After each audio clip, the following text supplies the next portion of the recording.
Patay naman po ang dalawang lalaki habang tatlong babae ang sugatan. Matapos pagbabarili ng hindi pa nakikilalang suspek. Diyan po sa San Pablo, Barangay Rosary Heights 11. Lungsod ng Cotabato bandang alas 3 po ng madaling araw nitong Sabado, July 11. Sir Nation, kinilala pang nasawi na sina Ibrahim, 40 anyos at residente po ng Sultan Kudarat, Maguindanao del Norte. At ito pong si Aldren, 40 anyos rin at residente po ng Esteros Mother, Tamuntaka, Cotabato City. Sugatan po naman sina alias Ada, Emma, kapwa 25 anyos at residente po ng Tamuntaka, Cotabato City. At ito pong si Joanna, na 25 anyos rin na residente naman ng Barangay Rosary Heights 6, lungsod ng Cotabato. Batay sa pangunang investigasyon, Sir Nation ng Cotabato City Police Office, nakatanggap po ang mga otoridad ng tawag mula po yan sa isang concerned citizen. Bandang alas 3:30 po ng madaling araw. Kaugnay po ng insidente, agad naman pong rumisponde ang mga tauhan ng pulisya sa pangunguna po ito ni Police Major Tugaya Zay Alfonso, ang station commander po. Lumabas po sa inisyal na investigasyon na magkaangkas ang dalawang lalaking biktima sakay ng isang itim na Yamaha NMAX. Habang magkasakay naman ang tatlong babaeng biktima sa isang Honda Click na bigla silang pagbabarilin ng hindi pa nakikilalang suspek. Nagtamo ng mga tama ng bala sa ulo ang dalawang lalaking biktima at idiniklarang dead on arrival sa Cotabato Regional and Medical Center o dyan po sa CRMC. Samantala mga ka-Sir Nation, tatlong sugatang babae naman po ay nakarating sa ospital upang magpagamot. Sa isinagawang pagproseso po sa crime scene, nakarecover po ang scene of the crime operatives o ito pong SOCO ng 68 baso po ng bala at isang fired bullet na pinaniniwala ang mula po sa M16 rifle. Gayon din, Sir Nation, ang 8 baso ng bala at 2 fired bullets na pinaniniwala ang mula naman po sa 9mm na baril. Isa sa ilalim po ang mga nakuhang ebidensya sa ballistic examination. Ay naman po sa pulisya, Sir Nation, 3 persons of interest ang kasalukuyang tinututukan o kaugnay ng nasabi pong insidente. Kabilang po sa mga anggulong sinisiyasat po ng mga investigador ang posibleng personal na alitan na may kaugnayan sa love triangle at illegal na droga. Gayunman, nilinaw po ng pulisya na wala pang pinal na motibo at nagpapatuloy pa rin po ang masusing investigasyon. Kagading nagpatupad ng lockdown protocol sa mga police checkpoints at border controls. Ito pong border control points sa lungsod at nagsagawa po ng hot pursuit operation. Subalit hindi pa po naaresto ang mga suspek. Mga ka-Sir Nation, patuloy pa rin po ang pangangalap po ng mga pahayag ng mga saksi at ang pagkuha po ng CCTV footage mula po sa mga kalapit na bahay at establishmento na posible pong makatulong sa paglutas ng kaso. Mga ka-Sir Nation at mga kabombo, makakasama po natin ngayong umaga ito pong si Police Lieutenant Rochelle D. Evangelista, ang Cotabato City Police Office spokesperson. Magandang umaga, Police Lieutenant Evangelista. Sir DJ Lexi po, kasama niyo po. Magandang umaga, Ma'am Lex, at sa lahat po ng nanonood o nakikinig po ng Star FM. Magandang umaga po. Yes, Ma'am. Ma'am, pwede niyo po bang isalaysay po sa amin kung ano po ang eksaktong pangyayari hinggil po sa nasabing insidente at manghihingi na rin po kami ng latest updates po mula po sa inyo. Yes, Ma'am Lex, tama po kayo, Ma'am Lex, kanina na nasabi nyo na ngayon lang po, mga madaling araw, bandang 3:30 ng madaling araw, itong July 11, 2026, nakatanggap po kasi ng tawag yung ating Police Station 2 na mayroon tayong shooting incident na allegedly nangyari po doon sa San Pablo, Barangay Rosary Heights 11, Cotabato City. So immediately pumunta po doon ang ating mga kapulisan sa pamumuno po ng ating Police Major Tugaya Alfonso, yung kanilang station commander. And nang dumating sila sa area, yung mga biktima po, napag-alaman natin na nasa 5 po na biktima.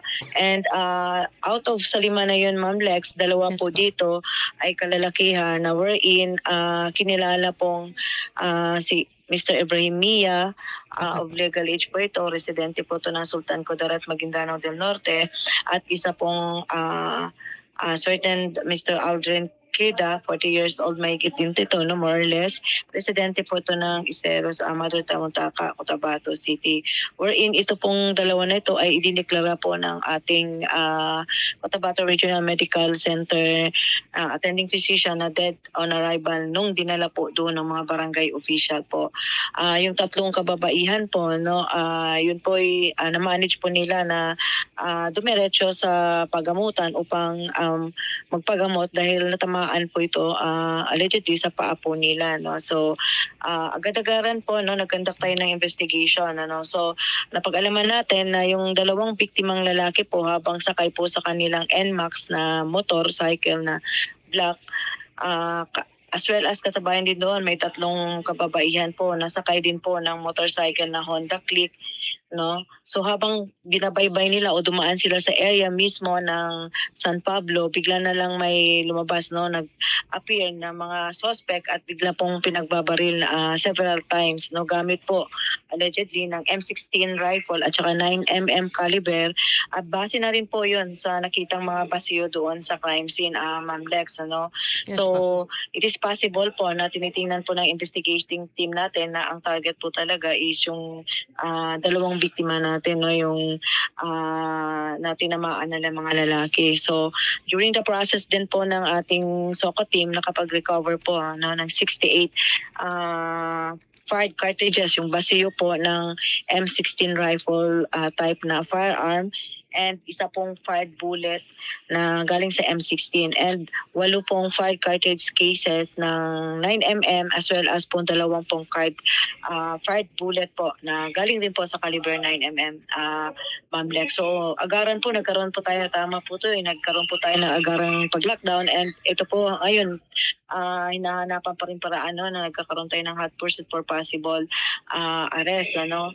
So nagkaroon po tayo ng 3 persons of interest wherein mayroon na tayong out of 3 na yun, Ma'am Lex, yung 2 Yes, po ma'am. doon ay may aliases na tayo, pero yung full determination and identity po ng mga suspect nito ay kinikilala pa po natin, while yung isa po ay dyan pa rin po, hindi pa natin nakikilala, pero may kasama po silang isa.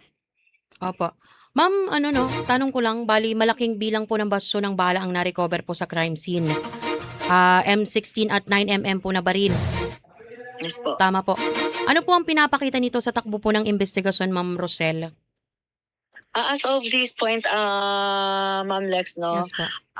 kung titingnan natin yung sinasabing initial motive na napag-alaman ng ating mga investigating team, tinitingnan nito yung mga personal grudge due to love triangle and drug related. But this is just an initial, Ma'am Lex, no. Opo. Kung titingnan naman natin base sa number ng basiyo, no, Opo. because ang gamit po nila M16 rifle type, no, I believe malamang ito ay automatic na paggamit nila, so that's why marami yung lumabas rin na basiyo na nakita natin, and it means na meron talaga silang sadya talagang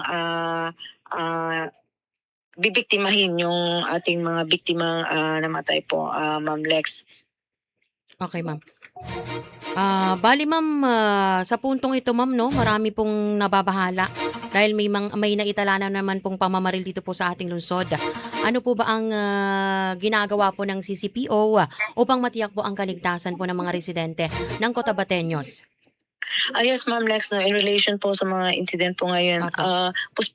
puspusan pa rin po ang inyong Cotabato City Police Office na magbantay sa ating lungsod na ito, lalong-lalo na po na ganito po, no, na ma-prevent itong mga klaseng ganitong karumaldumal, no, na aming kinokondem po itong mga shooting incident na ito, no.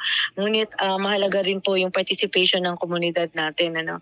So unang-una po in relation sa mga cases na ito, humahanap po tayo, ginawa po na natin yung lahat po natin na resources natin, maaring operational at saka investigation resources natin para lang mabigyan po ng hustisya at ma-apprehend po yung mga responsible, ano. But needed pa rin namin ang tulong ng kababayan natin, ano. Unang-una po, mahalaga po yung mga evidences natin para matukoy po natin yung mga suspect po natin. Like for example, mga witnesses and as well as CCTV. Now, sa sarili naman po natin, lagi ko pong nababanggit, Ma'am Lex, no, yung yung personal security din po natin, ano. Mahalaga po yung tayo mismo din ay nag-iingat dahil tayo po yung nakakaalam sa araw-araw na lakad natin at sa araw-araw po na itinerary ng ating ginagawa. And as well as tayo po nakakaalam sa sarili nating araw-araw na condition, ano.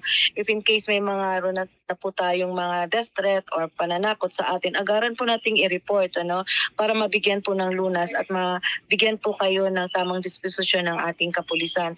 Mahalaga po yung personal security natin, ano. Lalong-lalo na ito, madaling araw po nangyari, ano. So, ang amin lang po, yung inyong pag-iingat ang mahalaga rin po sa amin para po maiwas po rin natin kahit paano yung mga ganitong insidente, Ma'am Lex. Okay, ma'am. Bali, ma'am, ano na lang po ang panawagan ng CCPO sa sino mang may impormasyon tungkol po sa insidente at pangkalahatang mensahe nyo na rin po sa mga Cotabateños dito po sa ating lungsod, ma'am. Yes, Ma'am Lex. Salamat po, Ma'am Lex, for giving us opportunity. In behalf Yes, of our City Director, Police Colonel Jebelen Pungkayaw, kami po ay na-assure namin sa ating publiko at sa mamamayang Cotabateño na ang Cotabato City Police Office po, ginagawa po lang lahat na maaaring medium and mga scheme po ng seguridad para ma-ensure lang po yung inyong safety and security.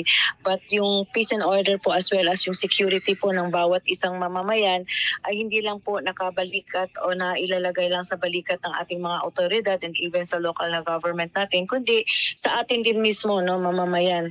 Tulungan niyo po kami upang kayo po rin ay maiwasan natin itong maaring mga masasamang balak ng ating mga masasamang elemento. In regards naman po sa sino pong may nakakaalam, no, maari pong makabigay ng impormasyon na maari makalip din po, no. Maari niyo po kaming maabot sa iba't iba naming platform, no, like katulad po sa ating Facebook, official Facebook po ng Cotabato City Police Office. Meron po rin kaming crime alert apps na pwede nyo pong i-download na agaran po ninyong magamit. Even though magbibigay kayo ng information, ginagarantiya po namin na yung inyong personal circumstances po ay magsisilbi din po namin na confidential po sa part namin. Ano. Ang inyong maaring maibigay na informasyon ay baka maaring malaking bagay para ma-resolve po ang mga cases po natin na ito ng shooting incident. Yes, ma'am. Ma'am, maraming salamat po, no, sa pagpapaunlak muli sa aming pong himpilan para ma-interview po kayo at makapagbigay ng latest update single po nga dito sa shooting incident kaninang madaling araw. Yes, Ma'am Lex. Maraming salamat, Ma'am Lex, at mabuhay po kayo, Star FM.